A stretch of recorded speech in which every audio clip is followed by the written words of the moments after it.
Kerrow, so then, because there's no agreement on what really the problem, the genesis of the problem was, but there's a reality here that you have a debt of 9.2 trillion shillings. I was looking at the medium-term statement from the National Treasury. It talks about 49% of that debt is in foreign currency, 68% of which is in dollar. So there's a big problem and a big challenge ahead of us.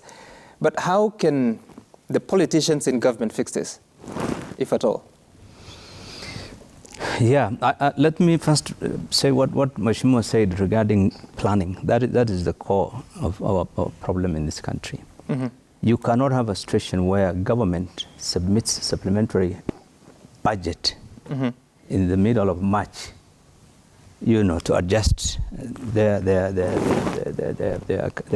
accounts, their payments, and so forth. And 2 weeks later, end of the month, you're not able to pay salaries. I mean, it doesn't make sense. Everything that the government does is budgeted for and appropriated by Parliament.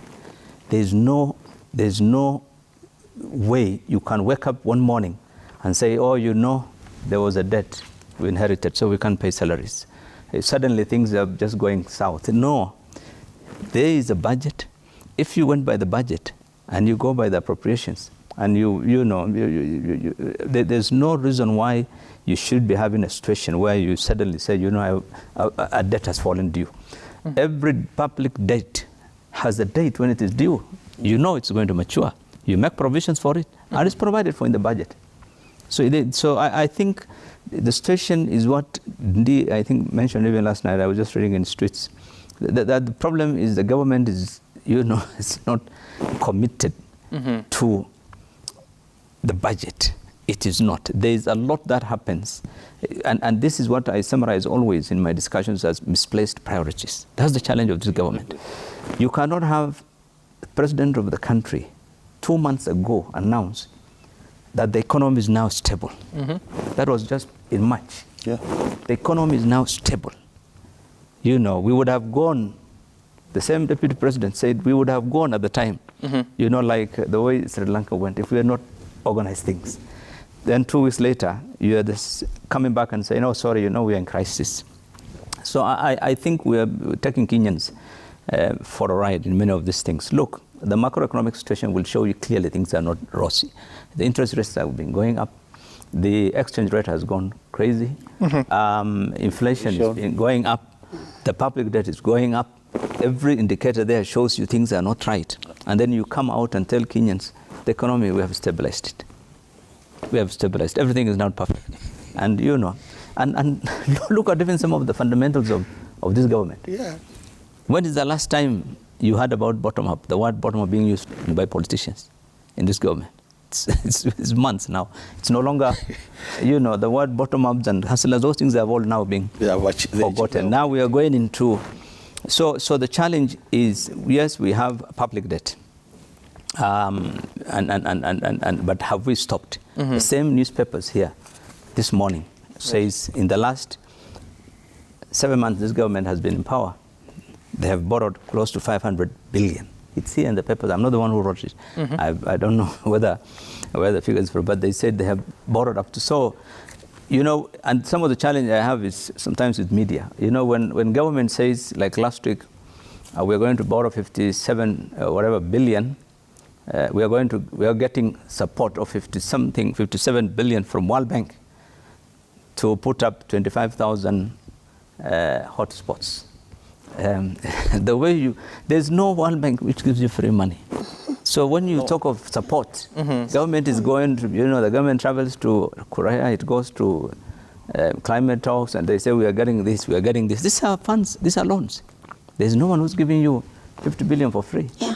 And so we are borrowing. And then the question really is priorities. It's not the lack of money. KRA has stated clearly it has collected close to 93% of the money that they have collected, mm-hmm. that they should have collected. Yes. So the failure by KRA to collect 7 billion is not the reason why we are so pointing fingers at KRA all the time. I think the issue is spending. There is a challenge in government living within its means in this country. And we thought this government is going to address that issue. Unless this government, really the president cracks the whip on the issue of spending, that you spend what you have and you spend as per the priorities and appropriations approved by Parliament. Otherwise, you know, look, the report published by the Control of Budget just a couple of months ago, the first office that bust its budget by 100% is State House. The presidency. By 9 billion. The second office was the Deputy President's office by 2 billion. I mean, how can you lead by example if your office is the first one? So unless we really live within, and this is what Keane said, and Ndi was saying last night, government is not bothered about the way they spend, and that's where the challenge is. Even though the same Ndi was explaining that when a new administration comes in, there's the cost of establishing it, which is attributing now to the resources going to buy cars, to rehabilitate, to refurbish. You know, I've never lived in State House or any of those big offices, but I would imagine that the vehicles that one president leaves are not in such a dilapidated state that they have to be replaced entirely, or that of the office of the president, or that of a minister. We have been told, I can tell you, there are ministers who have been allocated 12 cars in their ministry. 12 cars, I can tell you. I mean, they are living, I'm telling you, they are not living large. It's just crazy what's happening. You would think this is a government that said we are concerned about the people at the bottom, and so why would a minister? And this is happening, nothing, the situation is getting worse in terms of expenditure in government, and I think that is where our challenge is. It's not the lack of money, it's the way resources are being managed, it's the spending that they need to address.